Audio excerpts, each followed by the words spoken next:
আমার প্রিয়জনেরা, প্রভু যীশু খ্রিস্টর নামে সকলকে জানাই অভিনন্দন। আপনারা নিশ্চয় এখন দেখছেন গোলাপ ফুল, কত সুন্দর এখানে রং। প্রত্যেক দিন হয়তো আপনারা আলাদা আলাদা রঙের গোলাপ দেখছেন। হলুদ রঙের আছে, সাদা রঙের আছে, দুটো মিলিয়ে রঙের আছে। দেখুন ঈশ্বরের সৃষ্টি কত রং বিরঙ্গি। আমাদের জীবনও যাতে এমনই হয়, আপনার ঘরও যাতে রং বিরঙ্গি ফুলের মতো উজ্জ্বল হয়। আপনার জীবনে, আপনার পরিবারের মধ্যে সবখানে যাতে আনন্দ, খুশি আর উল্লাস থাকে। আর কখনো মুখ ঝুলিয়ে চেহারাটা নিরাশ করে থাকবেন না, সব সময় মনে একটা দুঃখ নিয়ে থাকবেন না। আপনার জীবনে যাতে আনন্দ থাকে, সেই ফুলগুলির মতো যাতে কালারফুল হয়। প্রভু যীশু সঙ্গে আছেন তাই চিন্তা করবেন না। দেখুন ঈশ্বরের এক দাস এইভাবে বলছে, গীতসংহিতা ৭৩ অধ্যায়ের ২৩ পদে দেখব, আমি সর্বদা তোমার সঙ্গে আছি, তুমি আমার ডান হাত ধরে রেখেছ। প্রভু আপনি আমার সঙ্গে থাকুন।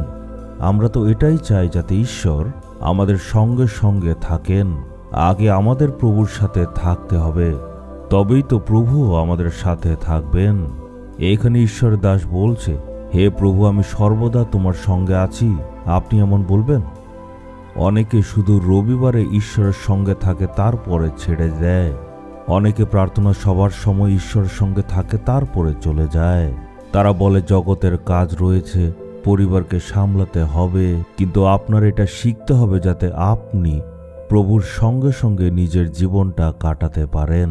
যিশুকে সঙ্গে নিয়ে পারিবারিক জীবন চালান, যিশুকে সঙ্গে রেখে সামাজিক জীবন, আবার যিশুকে সঙ্গে নিয়ে আপনার ব্যবসার জীবন চালান। আপনি সব ছেড়ে চলে আসবেন একা একা, এটা কিন্তু ঈশ্বর চান না। কিন্তু বলছে সব কাজের মধ্যে ঈশ্বরকে সঙ্গে রাখুন, এটাই খুব প্রয়োজন। অনেকে সকালে হাঁটতে বের হয়, তারা দেখুন বের হয় নিজের কুকুরকে সঙ্গে নিয়ে, ওয়াক উইথ ডগ। অনেকে বন্ধুদের সাথে হাঁটে, ওয়াক উইথ ফ্রেন্ডস। কিন্তু ওয়াক উইথ জিসাস, যিশুর সাথে যখন চলেন তখন কিন্তু আপনি এটা বলতে পারবেন না, এখন তো হাঁটা শেষ, পরে আবার দেখা হবে। যিশু বলছে, আমি কখনো তোমাকে ছেড়ে যাব না, তোমাকে ত্যাগ করব না, আমি তোমার সঙ্গে সঙ্গে থাকব। ঈশ্বর একা ছাড়বেন না। ঈশ্বরের সহভাগিতার যে অনুভব, সেটাতে আসতে হবে। শুধুমাত্র প্রার্থনা করার সময়, বাইবেল পড়ার সময় বা মণ্ডলীতে যাওয়ার সময় এমনটা না। ২৪ ঘন্টা ঈশ্বরের উপস্থিতিতে থাকার অভিজ্ঞতায় আসতে হবে। হে পিতা ঈশ্বর, আপনি আমার সঙ্গে সর্বদা থাকেন। আমি যখন বেরিয়ে যাই বা কারোর বাড়িতে যাই, আপনি সঙ্গে আছেন। আমি যখন কোনো ব্যবসার কাজে যাই, তখনও আপনি আমার সঙ্গে থাকেন। আমি যখন কারোর ঘরে যাই, তখনও সঙ্গে থাকেন। এর মানে হচ্ছে ঈশ্বর সর্বদা আমাদের সঙ্গে থাকেন আর আমাদের সঙ্গে সঙ্গে উনি হাঁটেন। এই অভিজ্ঞতায় আসতে হবে।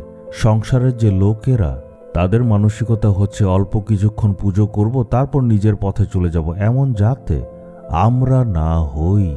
যারা যিশুর সঙ্গে সহভাগিতা করে, তারা বলে প্রভু যিশু যাত্রাতে থাকবে, আমার পরিবারে, আমার ব্যবসায়, আমার কাজে, সব ক্ষেত্রে তুমি সঙ্গে থাকবে। যিশু আমার সঙ্গে আছে। যারা যিশুর সাথে চলে তাদের অভিজ্ঞতাটা ঠিক এমনই হয়। সেই ঈশ্বর দাস বলছে, হে প্রভু আপনি সঙ্গে আছেন, তাই আমিও আপনার সাথে সর্বদা থাকবো। একই ভাবে আমাদেরও একই কথা বলতে হবে, হে প্রভু আমিও তোমার সঙ্গে থাকবো। এমন একটা জীবনযাপন করার জন্য নিজেকে অর্পণ করুন। বলুন, হে প্রভু আমি আমার জীবনের চলার পথে আপনার সাথে সর্বদা থাকবো। এমন বললে আপনি সর্বদা আনন্দের সহিত থাকবেন। আপনি ঈশ্বরের সাথে কথা বলতে থাকবেন, মুখ দিয়ে হয়তো সবার সাথে বলবেন, কিন্তু আপনার মনের ভেতরে আপনি সবসময় প্রভু যিশুর সাথে কথা বলবেন। আর তখন আপনি প্রতিনিয়ত প্রভু যিশুর বাক্য, তার বাণী শুনতে পাবেন। এমনভাবে আনন্দের জীবনে যখন আপনি আসবেন, সেই জিনিসটাই আপনার মনে অনেক রকম খুশি দেবে। এই ফুলগুলি যেমন রং বিরঙের, ঠিক তেমনি আপনার জীবনে অনেক রকম আনন্দ আর খুশি থাকবে।